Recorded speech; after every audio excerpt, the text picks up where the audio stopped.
Dice Tower Tonight, episode 49. Conventional hype. Welcome to Dice Tower Tonight, a video cast about board games and card games, and especially the people who play them. On tonight's show, Crystal's just days away from her first GenCon, so we're talking about some of the things we're looking forward to doing and playing in Indy. Plus, we talk about some of our recent play sessions. Crystal has a challenge for me, and we answer questions from the audience live. I'm Eric Summerer, and joining me now, the Pamela Finkelstein and George Newman to my Stanley Spadowski, Crystal Pisano, and Tom Vassell. Excellent reference. I love it. Hey, Tom. I'm a little lost, but that's okay. I don't think I care anymore. Woo! Really?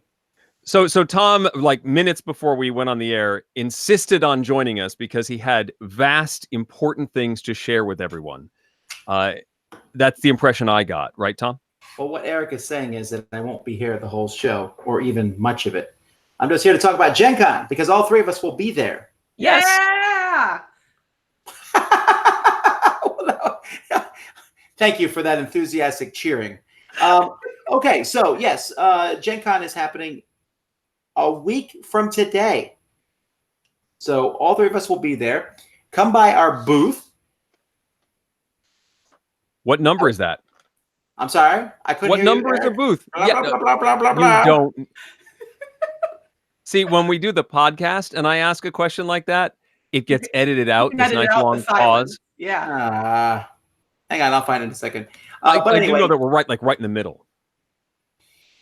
Hey, do you know, as far as I can tell, I was looking at the schedule for Gen Con and everything. So there's a couple of cool things that the people who are watching won't care about, but they're letting exhibitors in the hall 2 hours early this year instead of 1. What? Isn't that, I mean, that's exciting for me. Well, sure, assuming that the other exhibitors show up early too. I mean, if we might show up 2 hours early and everybody else will still be sleeping and it's just a bunch of empty booths.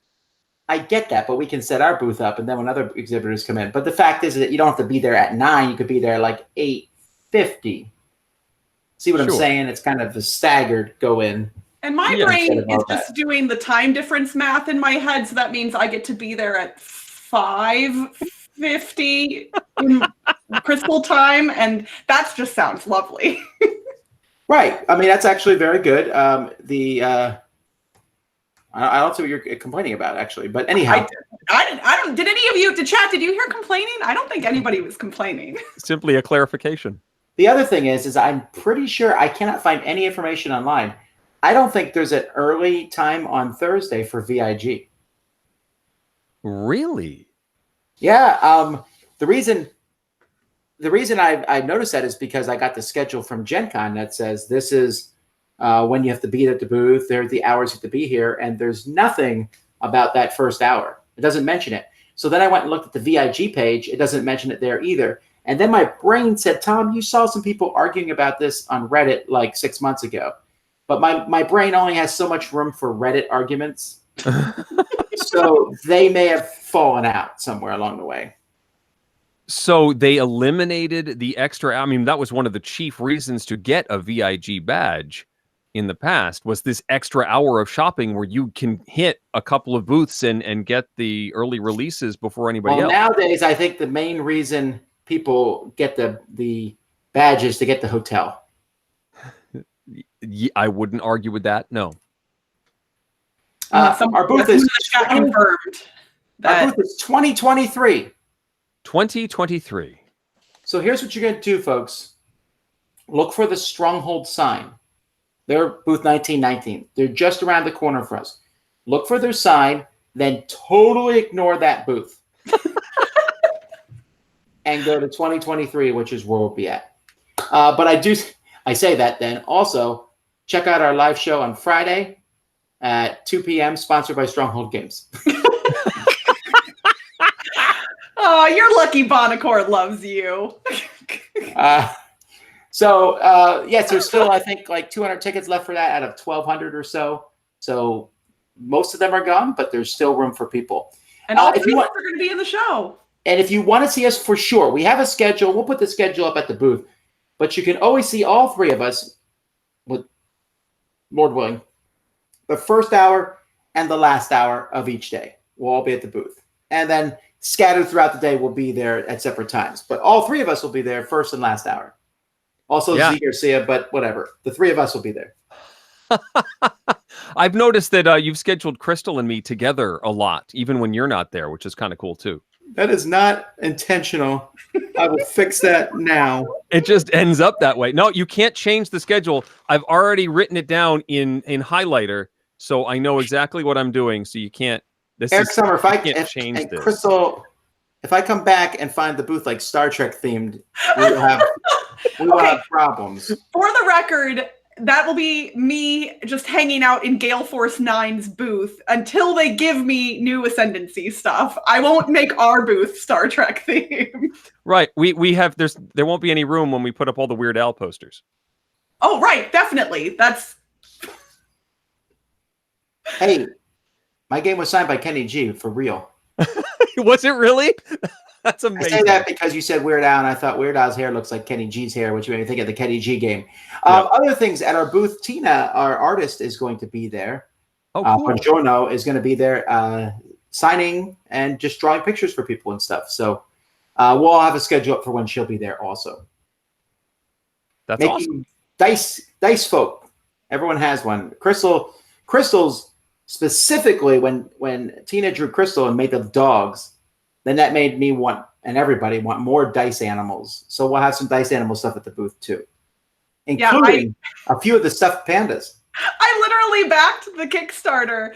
Because, like, for the record, I know that if I wanted a panda, you would give me a panda. But I wanted to, don't stop shaking your head. Whatever. I backed the Kickstarter because I wanted to guarantee myself a panda.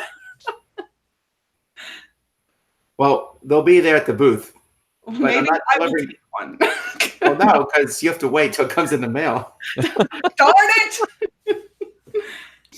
All righty, folks. That's all the information I have about Gen Con. I'm going to let these two run ragged here. I'm going to head out here because I'm somewhat grumpy, I think. I don't mean to be. We'll be back live tomorrow morning with a live board game breakfast. Yay! And you should be joining us right here on this program in 2 weeks because Crystal's going to be away and you and I get to hang out. Is that correct? Yeah, apparently I'm already ready for it with a stack of games. Oh. And right. This device, I don't even know what it is. I just picked it up. Medieval torture right here live on Dice Tower tonight. I'm intrigued. The game. And Little Monster. And I'm just randomly pulling games. I got games everywhere. They're coming out my ears. Also, Dice Tower Retreat's coming up. We're closing registration down for that in like a few days. So, alrighty, I'm out. Bye, everyone. Thanks, Bye, Tom. I don't even know where to go after that. That's it is funny though that so I haven't missed a single episode of Dice Tower Tonight since I started doing it with you all, and the reason that I have to miss in 2 weeks is because of a Weird Al Yankovic concert. It's true to brand. And my friends and I bought those tickets when they first went on sale, last fall, I think. It was forever ago, and I did not realize that it would be interfering with Dice Tower Tonight at the time. So, what can you do? I would have missed it if the concert in my area was on a Wednesday as well. Well, there you go. So obviously, this is a show about board games. So let's talk about some board games, Eric. Gen Con is next week. Let's talk about what we've already been playing. Sure. How about an upcoming Gen Con release from Stronghold Games? I didn't plan this, I promise. This is one of the Schmidt, Spiele, and Stronghold releases, one of their new roll and writes. It's called Dizzle from Ralph Zurlinde. I haven't played anything from that designer. I actually don't know any of their other work. But Dizzle is a roll and write game, as it would appear. And there are 4 levels to Dizzle. I'm just trying to sort them here in the... there's not a whole lot in the box. There's a big old pad of paper with 4 different levels that you can play at. There are 13 black dice, and they gave you a bunch of markers, because why not? They're not dry erase markers. They're just markers, like felt tip pens. You don't need to use them. You could use pencils if you want, but that's the same way the Ganz Schön Clever and Doppelt So Clever games are. They have those tiny little black markers in them. They're just fine unless you give them to my children, who will, in the process of capping and uncapping them, draw all over their hands. Anyway, in Dizzle, you have, let's just pick out the level 1 mat. You have a big old mat, and you've got 2 X's there in the center that you can start with. One player is going to roll all of the dice, and it's a different number of dice based on the number of players. But if it's 4 players, it's all 13 dice, and they all get rolled, and you sort of cluster them into like pip values. You then, as the start player, would get to pick one of those dice and put them on the on your board next to one of your X's that are on the board. At the beginning of the game, it's just those 2 X's, but in later rounds, you will have crossed off more cells on this chart. And you can see here that there are pip values on each of the cells. So you put one on a matching pip value on the sheet, and then you go around drafting dice. And when it gets back to you, you have to take another die, but you have to build next to the die that you already placed. So you're sort of creating a cluster here on the mat. When it gets back to you and you can't take a die, you no longer have those values available to you, or if you've built yourself into a corner, you're allowed to sort of leap over to basically restart for the round and start somewhere else next to the X's. But if you really just can't take any of the dice that are there, you can either pass and you're out for the round, or you can re-roll all the dice. And if you get a value that you can use, great, you've got it, and you're still in the game. If not, you have to give back one of your dice that you already placed on your mat. So you sort of pay a penalty, but you're still in the round, and it could come back to you, and you could maybe reposition or play again later on. This continues until all the dice have been drafted or everybody passes, and then somebody else is the start player, rolls all the... Oh, and you also take all the dice that you placed and put X's on them. And this will continue for a certain number of rounds, again, based on the number of players. Now, the tricky thing is that there's ways to score extra points on your mat. Now, you're not just trying to cover spaces, you're trying to cover specific spaces. So there are, let's see if the camera is going to pick it up. There's gems, which are worth extra points. There are bombs, which if you get them and somebody else doesn't get them, you get to cross that off, and then the opponents have to scribble it out, like the bomb explodes on their piece. And it's a space they can't use. There are on this board puzzle pieces. I have to get the one that's up here and the one that's down here, and that's a 10-point bonus. And then down at the bottom, there are some vertical and horizontal bonuses if I fill in the entire row or column. I think that's it for this level. But then if you bring in the level 2 board, they start getting more complicated. There are color-coded keys that you need to cross off first before you can get and cross off a particular lock on the other side of the board. There's some flags that if you are the first one to hit it, you get more points than you would if you were to hit that later on than somebody else. There are even rocket ships that will help you transport across the board and like land in isolated areas.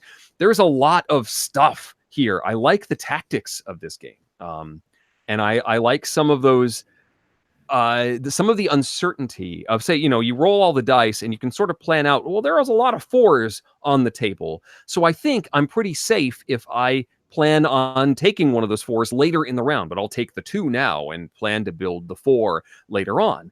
But then much like, say, like No Thanks, where you think you know what your opponents are going to do, but it turns out they can't take an action, and so everything's going to change on their turn, and you just don't know that.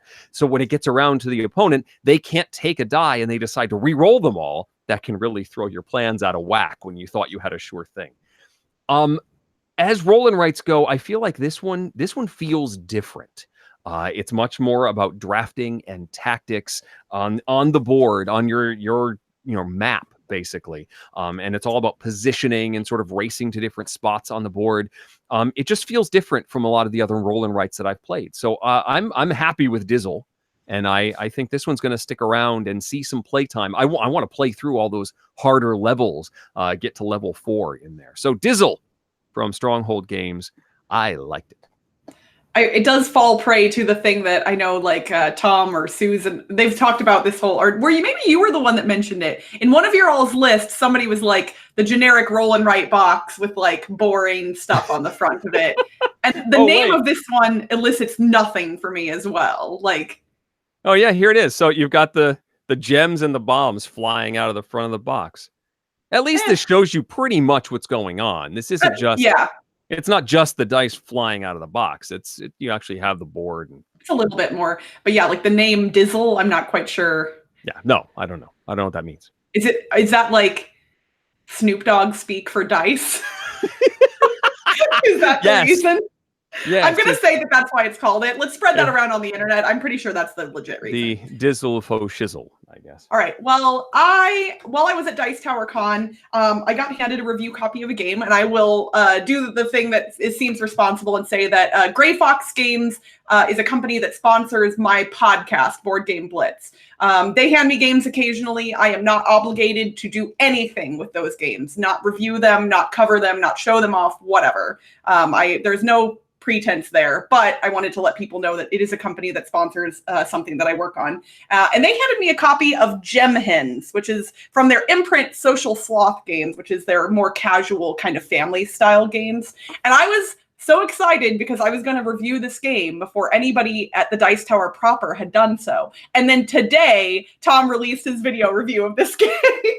You can't win with that guy. He's just right there, so close. So Gem Hens is a game where you are farmers who are taking care of your chickens as they go around eating gems so they can lay Fabergé eggs, which is just great. The components are real cute. We've got a little farmer meeple there, and then you've got all of the chicken meeples in the various player colors. You've got the colored gems that go out on the board, and then you've got a mess of dice. You've got a 30-second timer, or at least I think it's 30 seconds. I believe that is correct. Each player starts with their own Fabergé egg player board, and as well as a board to place their dice on. Very cool. And then there is a board in the center of the table, which is where your chickens are going to hang out. This is the chicken coop and the yard that is next to it. So during the game, you are timed when you are rolling your dice, and then you use those dice to you allocate those dice based on what actions you want to take during the round. So since you only have 30 seconds, you can re-roll as many times as you want until the time runs out. 1s, 2s, and 3s are movement. 4s and 5s will allow your chicken to scratch up gens in the yard, and 6s help determine both player order and give you some more variable stuff in the other categories. Whenever you roll 6s at the beginning of each round, you then re-roll all of your 6s and add up the pips, and whoever rolled the highest amount will be the first player. And then all of those new dice that got re-rolled go back onto your board as whatever you rolled them. So if you keep a lot of 6s, you're likely to go first, but you don't know what actions you'll be able to take. So it's an interesting little push your luck thing. Then you are literally taking your chickens and moving them around the board to collect gems that you will then add to your Fabergé egg, trying to collect sets of specific colors. And the points for the different colors vary based on how rare the gems are. So I wonder if I can get this to focus. You can see that like the gems that are more plentiful, like the amber and emerald, are worth less points in different sets in your egg. And the ones that are more rare are more valuable and will score you more points. But like there's only 7 diamonds in the whole game. So like if you wanted to try and fill in that 5 row with the diamonds, you're unlikely to do so. It's neat because you can push other chickens out of your way in the yard depending on how many dice you spend, but you're literally just, it's your program. It's not really programmed movement, but you're moving your chicken around. You only get to do one action at a time. So you might move your chicken 2 spaces. If you land on gems, your chicken eats them automatically. But you could push another chicken out of the way. And then you can scratch up more gems. Your dice will get assigned to the sides here, and that'll determine where gems get scratched up in the yard. This game, I honestly, truthfully, like I love Gray Fox. They sponsor my show. They're wonderful. I wasn't expecting a lot out of this one. It looked, I just was like, okay, that looks cute, whatever. I enjoyed this a lot more than I thought I was going to. It is definitely a lightweight game. It is a family weight game. It's a little bit silly, but there was a lot more strategy in it than I assumed. I think the only time that I really was a bit bummed is kind of in the last round when there were only specific gems that I was looking for to help complete sections of my egg, and I didn't roll enough scratch actions. There weren't enough gems on the board, and the colors I wanted weren't there. So my last few actions felt a little bit pointless. But other than that, the rest of the game felt pretty good. The components are nice. In Tom's review, he did mention that the chickens fall over too easily, and I will agree with that. And it was kind of a bummer. You'd think it would be fine to just have the chickens like lay down, but you want the chickens to be standing up in the little yard. Like you want to see them like that. And they're not yet, like they don't. It needs to be a little bit sturdier than it is. And it's I wonder if you could like attach weights to their feet. I mean, probably. But they're just a little bit flimsier. No, not flimsy, but they're shakier than I would like. Because you want the chickens to just stand, and when you put them down, you don't have to, They're top heavy. They are. They're not weighted. They're balanced properly. But they're still real cute. I mean, come on, look at the little chicken. Just like I want look the at purple chicken. Yeah, he's pretty awesome. So I really enjoyed this game. I think as far as like a lightweight dice rolling game, this one honestly is a lot of fun. And I know that they're going to have it at GenCon at their booth. So I would say if you enjoy lightweight games, this one only took like 30 minutes to play. I think that this is a cute one. Oh, and there's also these power cluck cards that give you special abilities, which you don't have to play with, but it doesn't really complicate things in any real way. It just gives you a little bit more variability. So cool. That was Gem Hens from Social Sloth Games, which is basically Gray Fox Games. Neat. I hadn't heard of that imprint, so that's how many other games are in that imprint? I think they only have a handful so far. They actually gave me another one from that imprint called Feelinks, and that's spelled Feelinks. And that's definitely also a family style game, but I haven't played that one yet, so I don't really have any specific information about that one. I think there might be one or two others. I don't think Harvest Dice is Social Sloth. I think Harvest Dice was Gray Fox proper. But I know that they're looking to grow this imprint a little bit more as time goes on. I actually just recommended a game to them that I told them they should meet with a designer at GenCon for a game that I played a year ago that doesn't have a publisher yet. So who knows? Maybe I'll get them to publish something for somebody. That would be great. Yeah. Well, okay. So 2 weeks ago, we did mention this. Have you played Trogdor yet? I have played Trogdor yet. I don't have it for visual aid, so you'd have to be the one to show things off. But okay, yes, I can show things off. I played Trogdor a couple times. One with young kids, like 8-year-olds, and I played with my normal game group. 2 of which we knew of Homestar Runner, and we were like with it and got all the references. And the other 3 people playing were like had no idea what this was about, and were quite confused throughout the course of the game. Now, this is the miniature. Yes, these are in the deluxe edition, but it's the coolest one to show off. Is the Trogdor. His big beefy arm. Beefy arm right there coming out of his neck like that. And the peasants with the little on fire cap. Just flaming peasant. So I got to play this one as well. And I actually played with a friend of mine who was not knowledgeable at all about homestarrunner.com. And before we played, I pulled up the Strong Bad email where Trogdor originated, and she was laughing her butt off. She loved it. She was like, "This is so funny." And I was like, if you want more of this, there's a lot of content for you to look up. There's a lot more there. Yeah. Yes. I did the same thing with my kids when I brought it out. I said, "You know what this game is about? Let's watch the dragon email." And so we had to make sure that they had a context. And then my son was running around yelling, singing the Trogdor theme song. I mean, that's what you should do, obviously. So right. We don't need to discuss the game in depth since we're already running a little short on time. But what were your thoughts in general about the game?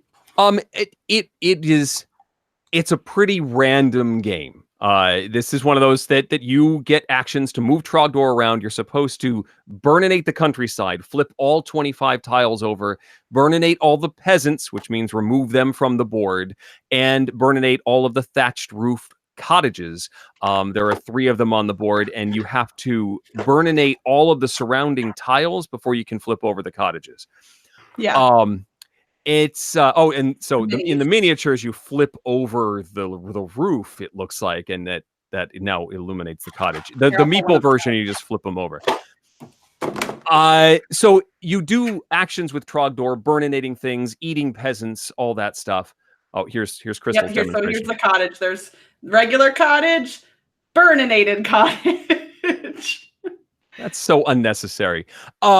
So you do all this stuff with Trogdor, and then there are knights and archers and a big knight called the Troghammer that maneuver around the board in this pattern. You draw a movement card, and it brings out new peasants and has them move around, and it moves your knights around. And if they happen to collide with Trogdor or shoot him, so people can see it. if they collide with Trogdor, he will take damage, and if you take enough damage, Trogdor gets one last rampage around the board, and if you haven't completed the objective, you lose. It's impossible to gauge what the NPCs are going to do.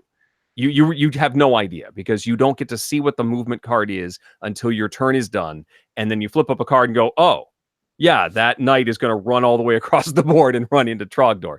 You can hide, but only in certain sections of the board. So you can't really plan for this. You need to go in knowing that random stuff is going to happen. You can do your best and try and be as efficient as possible, but you just don't have a lot of planning available to you here. Well, in Trogdor's life, so it's interesting because the peasants are both Trogdor's life and a means via which to burninate the board.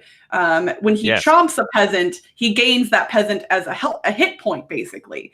But if you light a peasant on fire, they will go running, screaming through the countryside, setting everything on fire. But then unless they end up in the lake, they die and they go to the void, and they never come back into the game again. And there's only a total of seven peasants in the game total. And that's including Trogdor's hit points and the ones on the board, and new peasants come out onto the board every round. Well, most rounds. And yeah, like we were struggling with, should we chomp this peasant or light him on fire and hope he ends up in a lake? Yes, I mean, because lighting them on fire is one of the more effective ways of burninating the board. Because they run around in a pattern, and it's pretty effective. But yes, it's a one-time thing. Unless you have an item that saves the peasant at the last moment. I lost playing with the children because they were pretty random in the way they were playing. The adults, we managed to win, although at the end there was one peasant on the board, and that was the last thing we needed to do. And of course, just chomping him would have ended the game. But we're like, let's do a victory lap and light him on fire. So I burninated him instead, and he ran around into the lake, which technically would have kept him on the board, and we did not win. We were like, no, we chomped it. We forgot about that danger at the end, but I guess technically that last peasant saved himself at the very end of the game. Oh, how funny. We were having trouble with the cottages because the knights repair the cottages. Yes. And we had to keep going back and re-burninating the cottages. Yes. Yeah, the villagers repair tiles, the knights repair cottages. It was basically, it interestingly enough felt like a firefighting game, not a fire-causing game, because you were just constantly going and resetting the fires that you already set. Right. Yes. I will say, I went into this with low expectations. I did not back this on Kickstarter because I expected it to be the most magnificent cooperative game ever. Right. With those low expectations, I was pleasantly surprised. And again, that's tempered because I was expecting a crummy cooperative game, and I got a mediocre cooperative game that is random, and things are hard to mitigate, but was more fun than I was expecting. And I think for people who really love this intellectual property, like me, there is some value here. But if you're looking for a deep strategic experience, this is not that. This is the type of game where you're yelling "arrowed" every time the archers fire, and making references to the webcomic at all turns, and that's where the fun of this game really will shine, I think. Yeah. In fact, I think I'm going to suggest our local convention is coming up in Stamford, Connecticut in, I guess it's end of September, FallCon. And I think I'm going to suggest running this as an event, because I think that would work well as for fans of the comic, get together and just have some laughs. The different items and roles that you can get are very evocative of the comic and the style of Strong Bad. It feels like his game, which is, I think, the idea. It is. And my friend, to her credit, who, again, I just had shown the comic to and had no Homestar Runner reference, she actually enjoyed the game as well. So, although I tempered her expectations going into, I was like, just a heads up, this might be horrible. So, who knows? But, so that was Trogdor, the board game, which I believe they are also going to be selling at GenCon. Ah, yes. 2 exclamation points, though. It just, Trogdor! It's over! Oh, gosh. All right, Eric. Well, what do you say I challenge you to a game? Sure. You told me to come prepared with props this time. Yes. So, and I'm actually going to tell the chat as well. Chat, if you would like to participate in this game, you're going to have to write stuff down on your own and keep track of your own score. You will not be competing directly against Eric, but you can kind of tell me how well you did at the end. So if you have a small marker board, if you happen to have one of those handy, that will work. Otherwise, a piece of paper or 2 will work as well. It doesn't have to be huge, but you need something to write on, basically. I guess if you're on a computer right now, you could type theoretically, but no cheating, please, even though it doesn't matter. All right, so since GenCon is next week, and we are pretty hyped about GenCon, I figured I would challenge you to a game about the history of hype in the Dice Tower regarding GenCon. Oh boy. Okay. I'm going to be showing you a series of 7 images. The images have been blurred. They are the box covers of games that have appeared in people's most anticipated lists for Gen Cons between 2018 and 2012. I will not clarify necessarily that there is one for every year. There could be duplicate years. There might not be. I'm going to show you the images, and you are going to, as I show them to you, try and guess what year they fall in, and you're going to make a list. And then at the end, I will allow you to switch some things around if necessary. But who knows? Maybe you'll just know them all right off the bat. Oh, boy. So you're we're looking trying to peg the year that this showed up on someone in the Dice Tower's most anticipated games list. Okay. Yes, and I also emailed you these images, so I'm going to screen share here on our Google Hangout. But if you would like, they literally just say Game 1, Game 2, Game 3. So there's no spoilers. You can pull up the images in your email. Okay, you said don't open yet, but now is the time to do it. You can open it if you want now. I just didn't want you to open it before the show and be like, what the heck is this? So yeah, I am going to screen share. And again, chat, feel free to play along. Hopefully... Let's see. Present to everyone. I don't know what that means. Is it showing my screen? Oh yeah. Okay. It's a little bit weird. I can't get it to do full screen, but I think you all will be able to see at least reasonably. And I have cropped out the names of many of these games in the images, but I don't think it'll be too hard for you to figure out what games they are, but I figured making it blurry is just more interesting. So this is game number 1, Eric. I need you to guess what year it showed up on someone's anticipated games list. Oh boy. Should I talk this through? Sure. I'm not sure I recognize this at all, which is part of the problem. Perfect. Because it looks so obvious to me, but that's because I know what it is. So yeah. I mean this, golly. I want to say this is Mystic Vale. But I'm not sure. So I'm going to just say it's Mystic Vale, which was 2 or 3 years ago. I'm going to say that this was 2017. And that's a rather convoluted and probably wrong-headed way to go, but I'm going to feel really bad when all of the blurry images are completely indecipherable. And for the record, I will say here, I will give you this clue. Many of the games that I've included came from your anticipated games list for each year. Oh, excellent. There were a couple years that I either couldn't find the podcast episode or random other things. But basically, a lot of these came from your lists. So if that helps you, then I'm not sure it does. I'm going to feel really bad if this is one that I just never even got to. I mean, who knows? I did try and pick mostly well-known games, even if they necessarily didn't make as big of a splash as people thought they would. So we're going to move on to game number 2. Okay. Let's find game 2. And I'll talk here so the chat can see it in their window. This is game number 2. Oh. See, and I could have just shown you the plain old box images and just had you put them in order, but this is more fun, I think. Yep. No. This is one of the Plaid Hat releases, I think. And I'm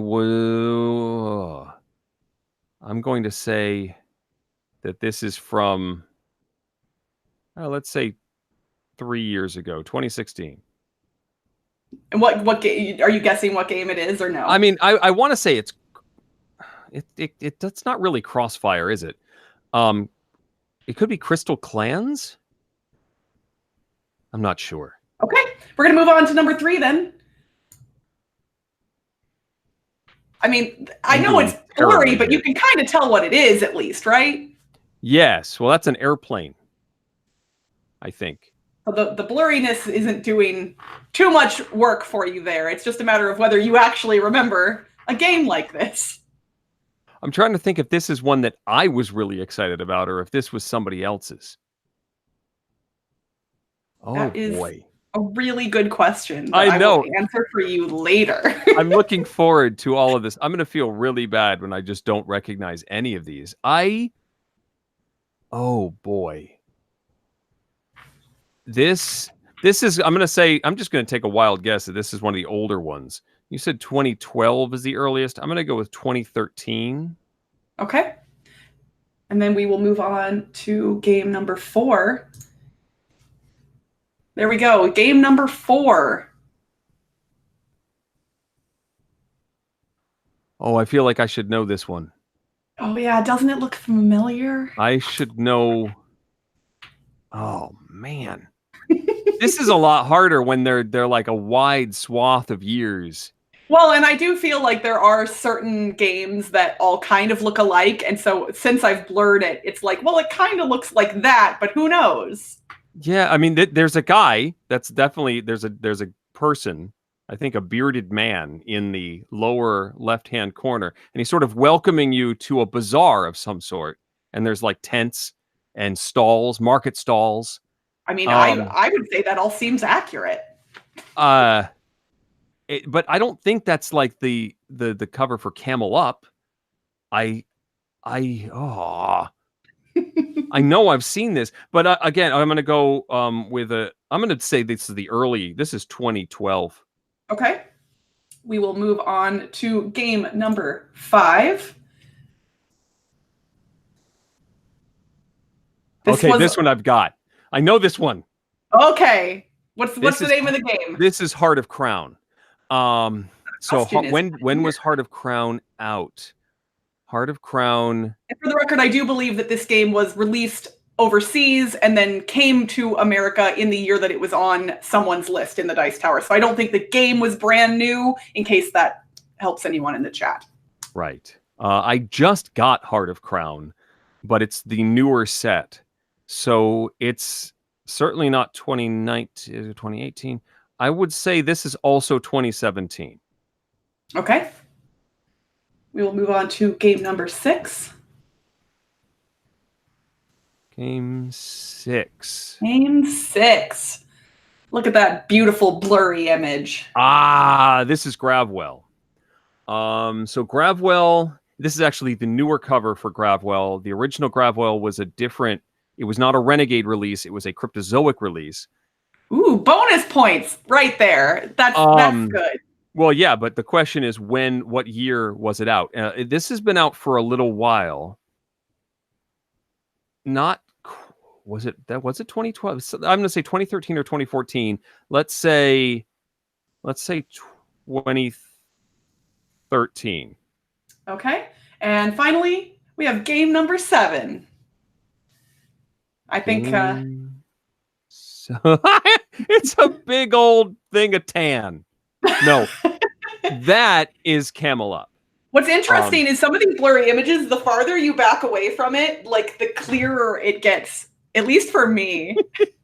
So Camel Up was one of my first Gen Cons. Because I know I played it the year it was released in the board game library room. And that's the only time I've played it. I'm going to think that's the 2012. Although I already said 2012 for something else, but I'm still saying 2012 here. Okay. I am going to, let's see, click back through them. I do have the clear versions, but I think I'll have to zoom in on them. So I think it should work if I click down to these. But all right, so do you want to make any changes? No. No, you just want to stick with your list as is. What if I showed you what the games are? Then would you maybe want to adjust the years? Maybe. We'll see. So we'll go through this slowly and we'll see what happens then. So I'm going to show you what game number 1 is. Oh, Firefly Shiny Dice. Was that on my list? Firefly Shiny Dice was on your list in the year that it came out at Gen Con, or was... Regardless, I know sometimes we say things are released at Gen Con, and that's not necessarily the case. These were all on anticipation lists regarding Gen Con. So. I think I'm a year off on that. I think that's a 2016 release and not 2017. Okay. So then let's move over to game number 2, which... Crossfire, which I did say, wasn't it? You said Crossfire. You said, that's not Crossfire. Is what you said. I actually thought Crossfire had a darker cover. So I'm actually off by a couple years on that. That should be, I think, 2018. I think that was last year. I will say it was on Z's anticipated list the year that it showed up. All right, game number 3. Aeroplanes from... Oh my goodness. Well, this is old. I think 2013 might be right. Did I put this on my list? You did put this on your list. Wow. I had to throw in at least one game that I had no knowledge about in this thing. So yeah, I think I may have played this at the very end of a Gen Con, but it clearly did not stick, and I did not purchase a copy. Okay. So let's move on to game number 4, which you're gonna Trade on the Tigress. Oh, now I know. That's like a bearded Ryan Sturm right there in the front. Okay, so Trade on the Tigress was released at last year's Gen Con, so that would be a 2018. So it's definitely not 2012. Okay, making a switch there. And yeah. Trade on the Tigress was on your anticipated list. It was. All right, so then you were correct that this is Heart of Crown. So I assume you're cool sticking with whatever year you wrote for that? Yeah, I think that's 2017. Okay. And you were also correct about Gravwell. Again, this is the newer cover, but you did name that it came out not from Renegade originally. So, And you were right about Camel Up as well. So I did pull the original cover for Camel Up, not the newer one. Okay, so we're going to go through the years right now.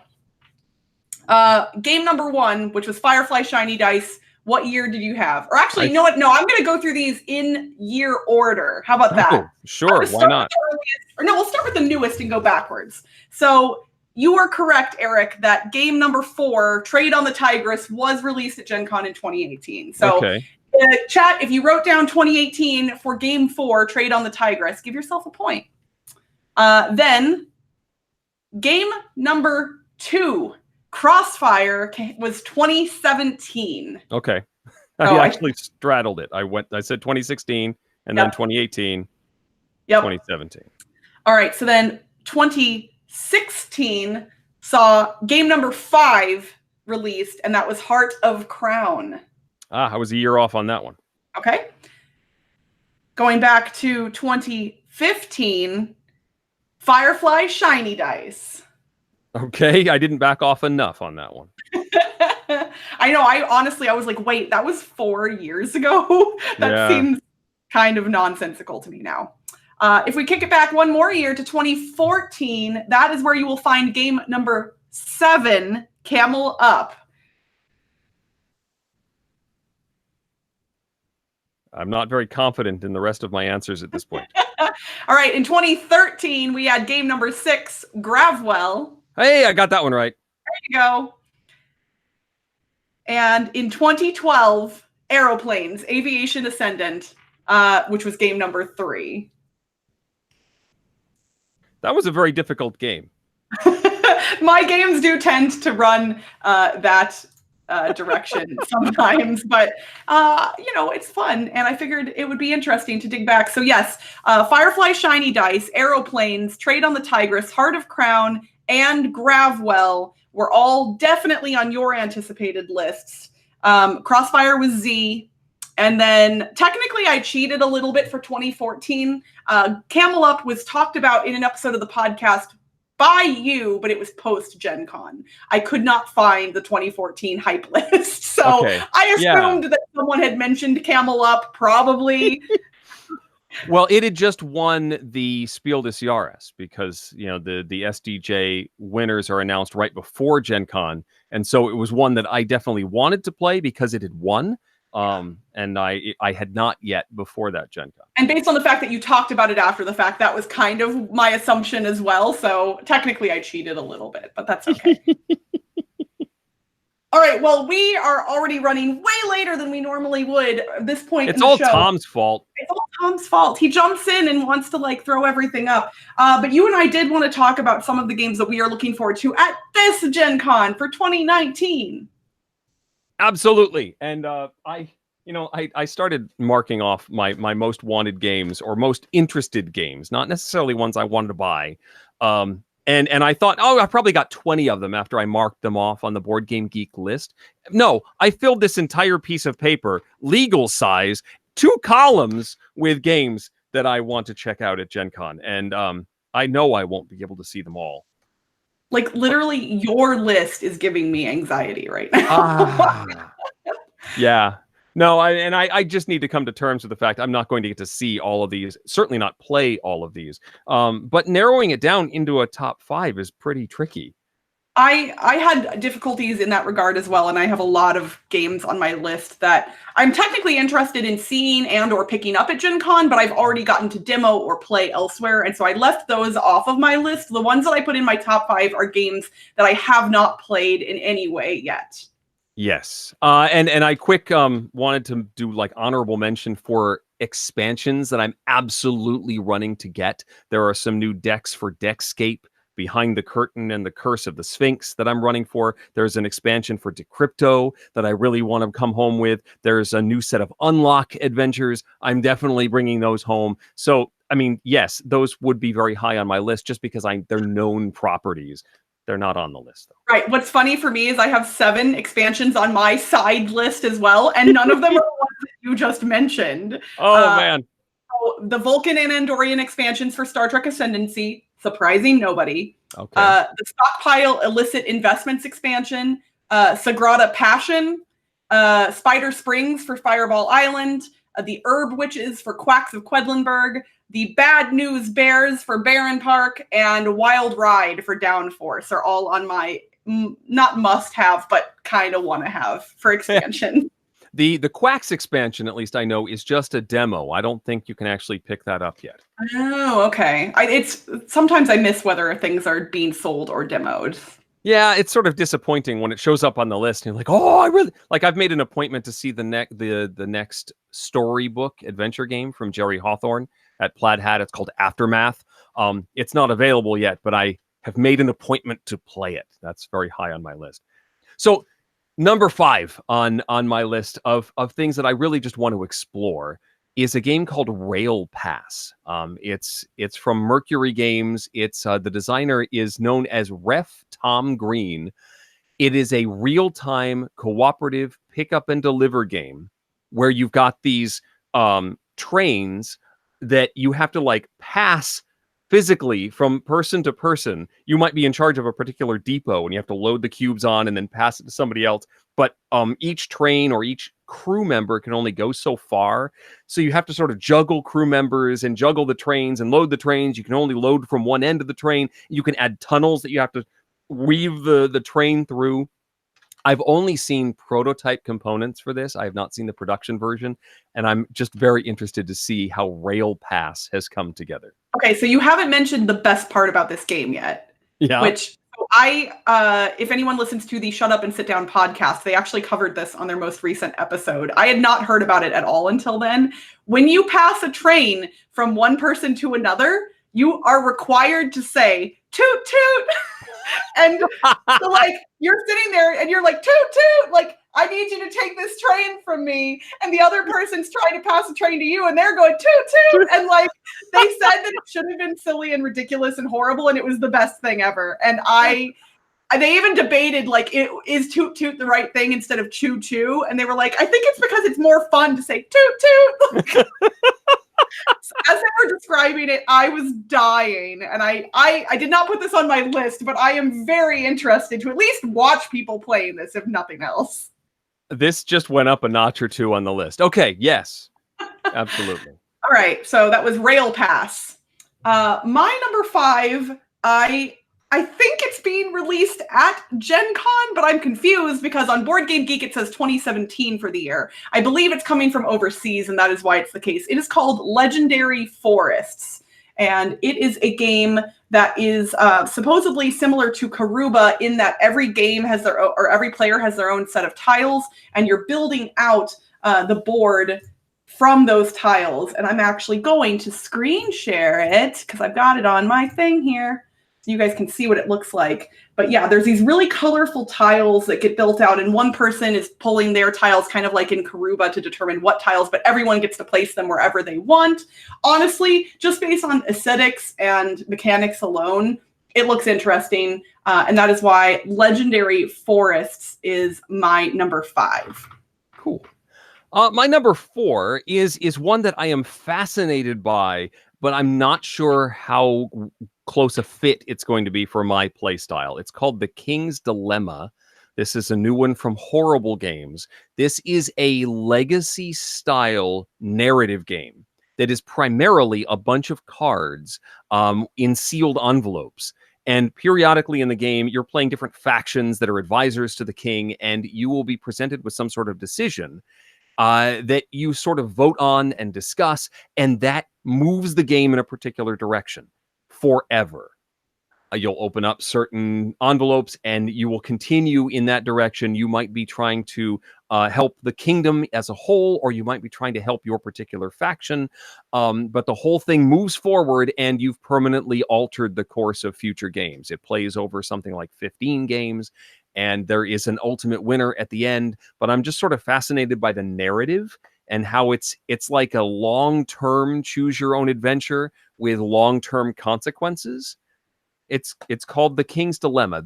My hesitation is that I don't know if I would be able to play this with a group on a regular basis, and it has an $80 price tag. Oof, that's steep. That's an investment, and I'm just not sure it's a good fit for my play group. But I am fascinated by how the concept works, and they will have a demo scenario that they'll be running that doesn't spoil the main plot. The Very King's cool. Dilemma. I hadn't actually heard about that one, and now it's on my list too. So thanks, Eric. You're welcome. I imagine that might happen a lot. My number 4 is a tiny bit of a cheat. It is the new Undo series of games, and I believe there are 3 different Undo scenarios, I don't know what to call them, releasing at GenCon. Suze and Mandy actually talked about this on this week's episode of the Dice Tower podcast. So if people want to hear more about it, they can all go there, check out the podcast. But it's basically been kind of touted as choose your own adventure-esque and escape room-esque and time stories-esque, and some of those qualifications people are saying are good, some of them are less accurate, but honestly, all of the above are things that I like, so I am imagining that this is going to be something right up my alley, and I'm definitely very interested in checking out the Undo series of games. I am also interested in checking out Undo. It was one that I missed in my initial scanning of the list, and then I heard the podcast this week with Suzanne and Mandy talking about it and said, you know what, I think I'd like to try that out. So it didn't make my top 5, but it is on my short list for sure. Very cool. Number 3 is a new one from Plaid Hat Games called Quirky Circuits. It is a cooperative programming game. It says to me Robo Rally style, but it's cooperative, and you're trying to get the robot through obstacles and through missions and objectives, and it seems adorable. The art design is really cute. It looks like a good fit for my family. So that may be the game I bring home for the kids. I'm really looking forward to trying out Quirky Circuits. It's another one. It's that same appointment that I made. I get to check out Aftermath and Quirky Circuits at the same time, and hopefully it really hits home. So Quirky Circuits, my number 3. I don't want to spoil anything on my list for later, but I will say I might tag along to that appointment with you if you let me and they let me. So we'll talk later. My number 3, I actually have an appointment for at GenCon to check out, and that is Funkoverse. So this is the new board game from, so in case people weren't aware, there was a board game company called Forest Pruzan, and they merged with Funko, the company that makes the pop vinyls. I should have brought some of mine to the stream with me. I have a lot. I love Funko pop vinyls. I love a lot of the intellectual properties that Funko has licensing rights to, and they're making a board game that has tiny little Funko figurines in it. I literally know almost nothing else about it, and I'm already incredibly invested in it, whatever this thing is. And I am going to get to check it out at Gen Con. I am so excited to check out Funkoverse, and that is why it is my number 3. Like, they literally, it's like you've got superheroes next to TV characters and other stuff. Like, I'm so excited. How many Funko figures are in the game, or are they selling like tons of expansion sets? That is a good question. So when I go to BGG, and here, I'll actually screen share again so y'all can see what I'm seeing.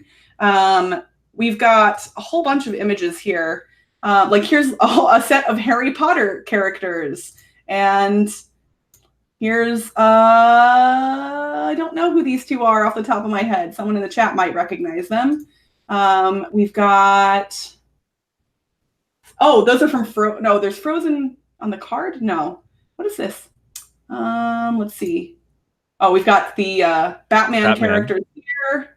More Batman stuff. We got Rick and Morty. So each one comes with a different board, it looks like. Yeah, it looks like it's, I'm not sure if they're separate or if they all come together. I don't know. Oh, I bet they're separate. I mean, you got to make that money, right? But I'm still very intrigued, and Funko has taken a lot of care with the intellectual properties that they've made stuff for. That doesn't necessarily mean that they'll make a good board game, but Forest Pruzan has a good pedigree of board games, and that's the people who they're working with to create this because they've merged. So obviously intellectual property games, are sometimes a risk or not that great, but I have high hopes for this one. My number 2 is another one that I am interested in and want to check out, but I don't know if it's going to be a purchase for me at Gen Con, and that is Cloudspire. This is from Chip Theory Games, the same folks that did Too Many Bones. It is modular neoprene. That's what they called it, with the board and elements that sort of plug together with neoprene, and of course the poker chips that are their trademark. And it is a tower defense and MOBA, that the video game genre style of game. But it has a cooperative mode, which is where I am interested, and I'm sort of fascinated. I really liked the play of Too Many Bones. I'd like to see what they're doing. I like the art design on the cover, and I'm just interested in how the whole system works.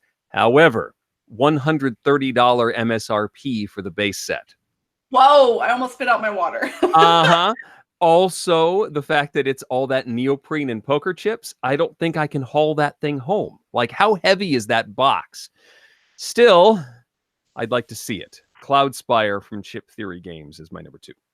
That one was actually like it caught my eye in the list, and I went through and I looked at the game description on BGG, and I got confused because it said cooperative, but then it said attacking other people. And so does it have both modes? Is that why? I believe it does. It has a solo and cooperative campaign mode as well as a competitive mode. Yes. Okay.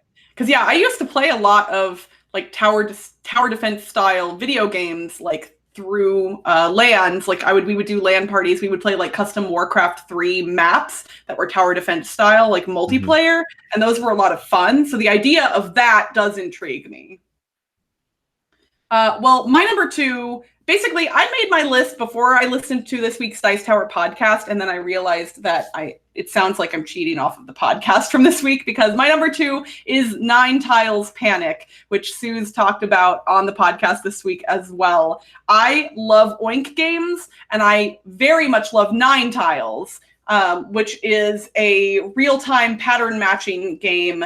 And 9 Tiles Panic basically just steps it up to a whole new level. Every player has a set of tiles, and you are flipping them over to their various sides and turning them, trying to build paths based on scoring constraints. So it takes what 9 Tiles did and adds more gamery aspects to it. I am in 100%.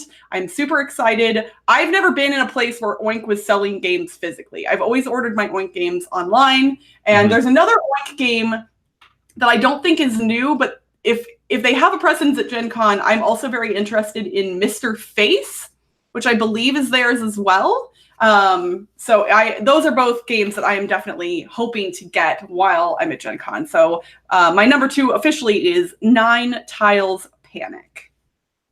Oink Games, I think, has only been coming to GenCon for, this might be their 2nd year, maybe their 3rd. So it's a fairly recent thing for them to be coming to this.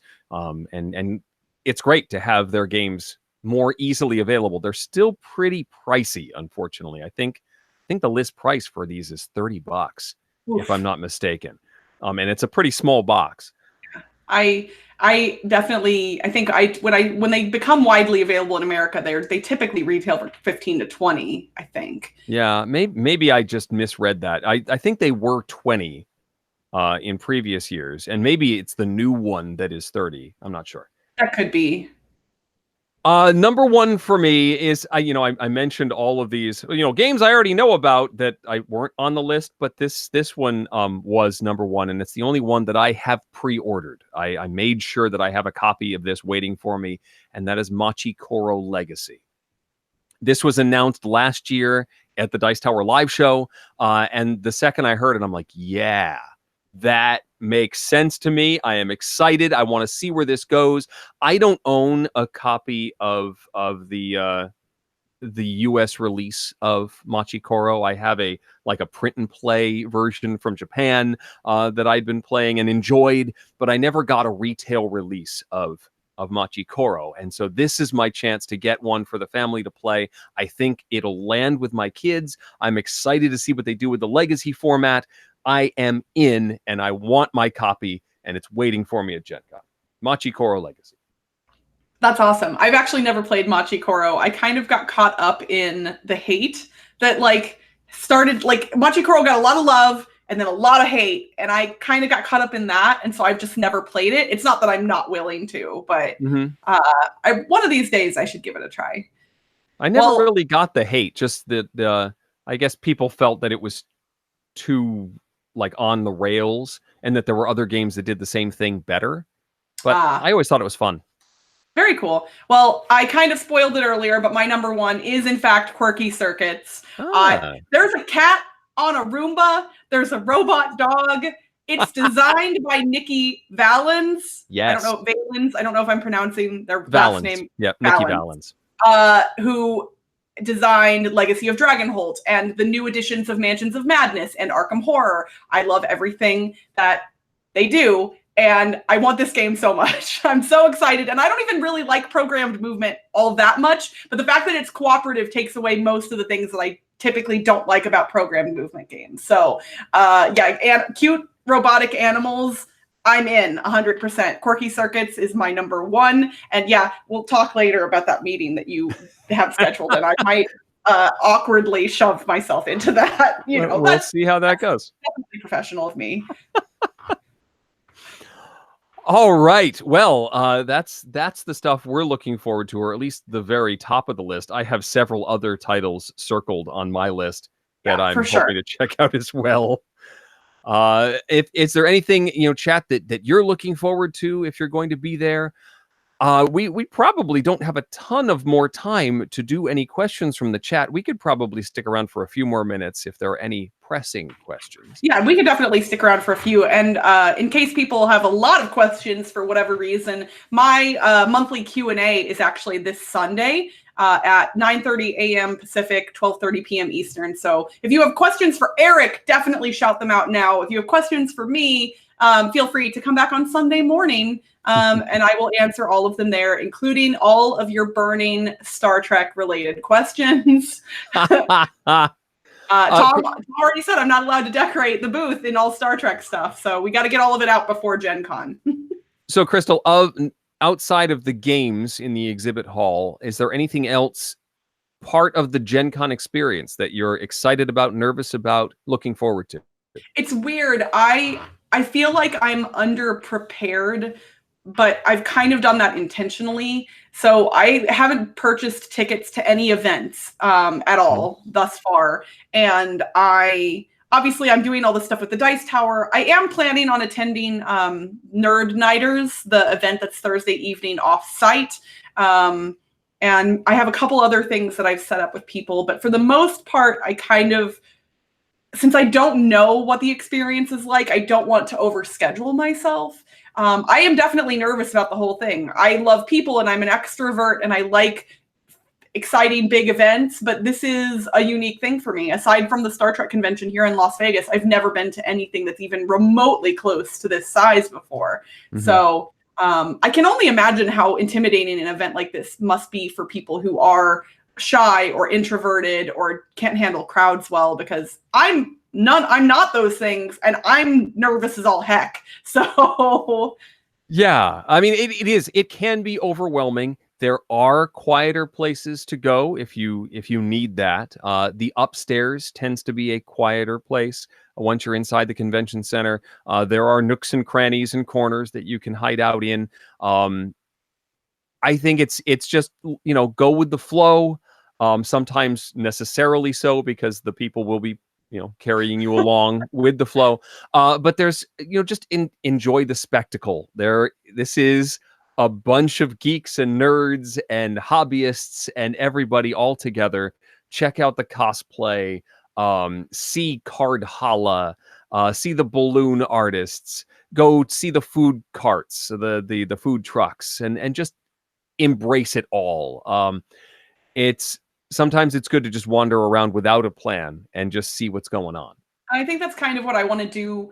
Because I recognize that at any event, big or small, there will always be things that I'm going to miss, whether it's by not knowing or just not being able to do two things at the same time. I'm not going to be able to do and see everything. So if I can just make sure that all of the time spent there is enjoyable to some degree, I think I will have succeeded at Gen Con. And so that is my goal, is just to have a good time. And honestly, to say hi to a lot of people too. There's people in the industry who I very rarely get to see, or some of them whom I've never met in person before. And I'm really excited to get to see some people, even if it's just briefly for a quick hug before we all have to go back to work.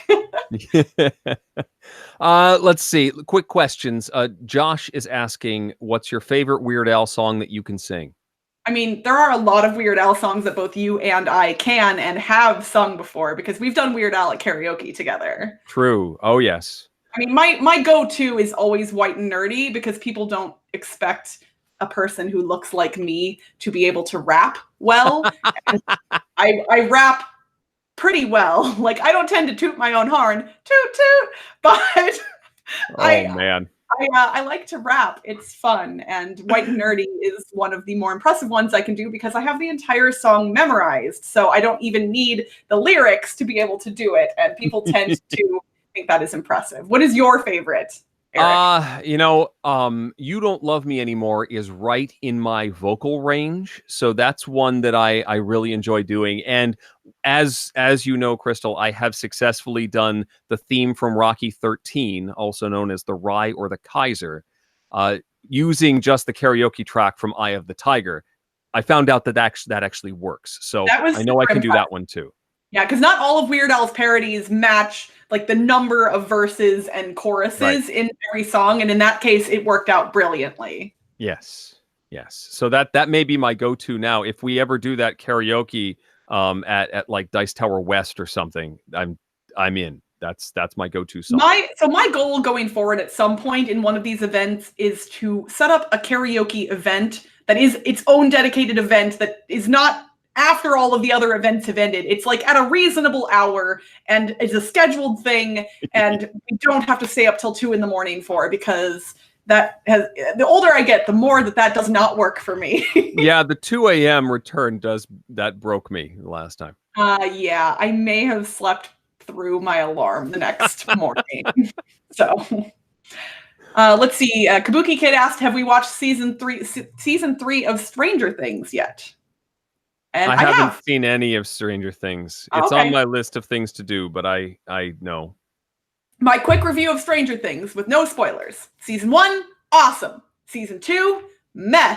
Season 3, just below awesome again. So, Okay.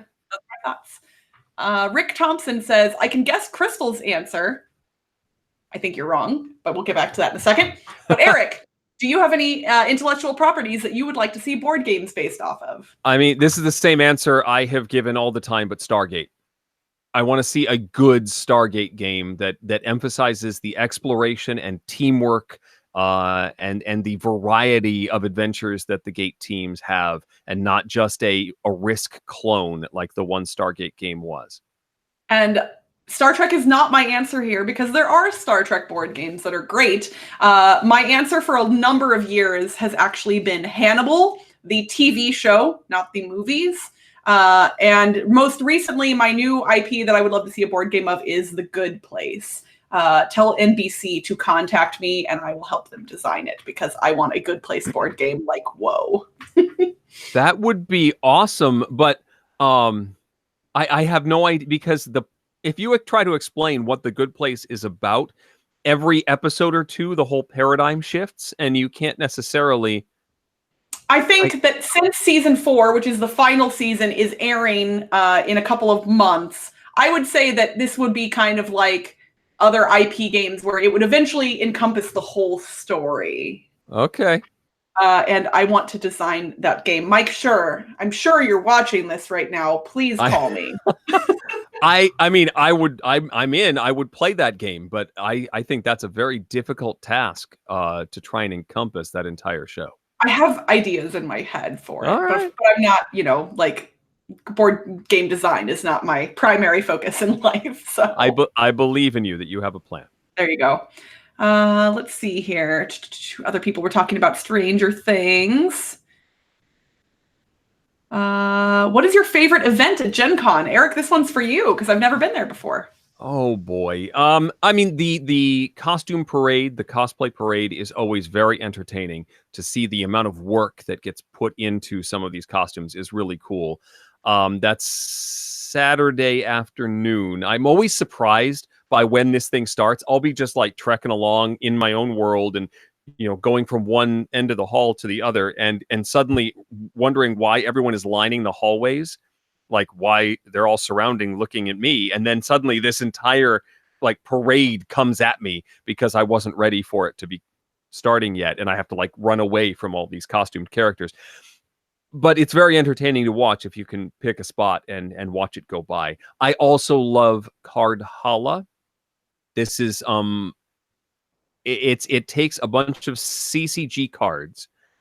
People donate them and then spend the entire week building structures out of these cards. And then on Saturday night, they do a charity auction for the right to throw change at these structures to knock them over. It's incredible. and really amazing to see the structures that get built here. It's this amazing creative enterprise that then just disappears by Sunday morning. I am definitely interested in checking that out. Let's see. Do we want to do... The only one I spotted was what would you do in board gaming if you were not part of the Dice Tower? I don't know. I'd probably just play stuff. Although I might... It's hard to say because I've been so ingrained in the world of the Dice Tower for so long. It's hard to say where I would be if I would have any sort of presence in the industry at all. I imagine I might have latched on to another podcast. Maybe I'd be on the Spiel at this point. I don't know. I can see that.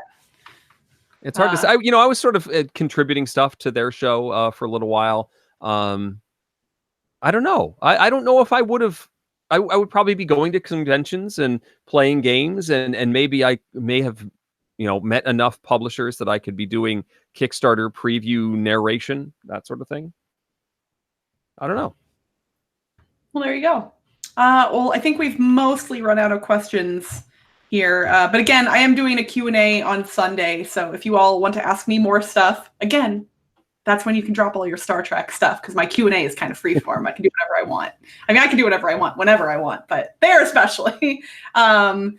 But yeah, I think we should start wrapping things up. Before you all leave, do me a favor. And right below the video, click the little thumbs up button for us. Those little thumbs ups help the YouTube algorithms show this video to other people. This is Dice Tower Tonight. We do this every 2 weeks on Wednesday evenings at 6 p.m. Pacific, 9 p.m. Eastern. So if you are watching this after the fact, come back and join us live for our next episode. We would love to have you, and it would be awesome. And Eric, thank you so much for joining me tonight. It is always a pleasure, and I cannot wait. We get to see each other again in just a short week. It's amazing. We're gonna and we have booth time together, as we said at the top of the show. It'll be fun, and I think we're gonna get goofy at some point later in the week. We're gonna get silly, I'm sure. Yeah, someone in the chat requested live Weird Al karaoke right now. Here probably not at the booth. Who knows? It might happen. You never know. It depends. Ask us. Especially if there's a lull, like if the booth is busy. I mean, there's stuff to do. If there are a lot of people coming to the booth, yes. But there are some times, like Sunday afternoon, things start to get a little dry, and it's possible there might be some singing. The question is, will we still have voices by Sunday afternoon? I hope so. I have to work on Monday.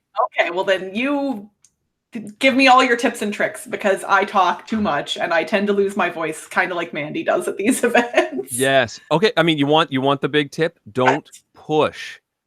In the din of a convention hall, the inclination is to push so people can hear you, to project and to really like force your voice out. Don't do that. Force people to lean in to hear you. Maintain your normal speaking voice and talk normally. And if you feel like you're getting tight and it's not working for you, that's when you need to stop. Don't talk anymore. Pull back, because it's pushing that's going to make you lose your voice. Eric, I don't know if you've met me, but like my normal volume is pushing. Like I'm loud to begin with. Also, you were like, and if something starts happening, just stop talking. Do you think that I am capable of doing that? Eric, I'm not. If there is one thing that I am bad at, it is being quiet. And I will admit this fully. It has been my whole life. So it's just, we'll try. And maybe, I don't know, I'll have to tape my mouth shut to try and keep me quiet if need be, but we'll see what happens. I'm very excited. And I hope those of you who are at GenCon will stop by the booth and say hello to us, because it is wonderful to hear from you all. And in 2 weeks, Eric and Tom will be joining you all while I'm at a Weird Al Yankovic concert. So until then, I am Crystal Pisano. I'm Eric Summerer. And you've been watching Dice Tower Tonight. Thanks for watching. Promotional consideration has been provided by game publishers in the form of review copies of games. Tom and I will see you in 2 weeks for another installment. Our show is supported by viewers like you. Thank you. Dice Tower Tonight is produced by Crystal and me, with assistance from Tom Vassell, Chris Barr, Roy Kennedy, and Rob Searing. Our meetup for fans of Ms. Lawrence, Ms. Aniston, Ms. Lopez, Ms. Love Hewitt, and Ms. Garner, brought to you by GenCon. Timothy Pinkham composed our theme, and hosting is provided by Cool Stuff Inc., where you can find great games at great prices at coolstuffinc.com. Give us your feedback on the Dice Tower Guild at Board Game Geek, on Facebook or Twitter, or by emailing us at dicetower@gmail.com. And don't forget to visit the other shows in the Dice Tower Network. Find something new at dicetowernetwork.com. Until next time, from all of us at the Dice Tower, have fun gaming. How did I not see that coming? I literally was like, okay, he's naming a bunch of actresses, but I could not put it together. I know. It's just so cruel. Oh.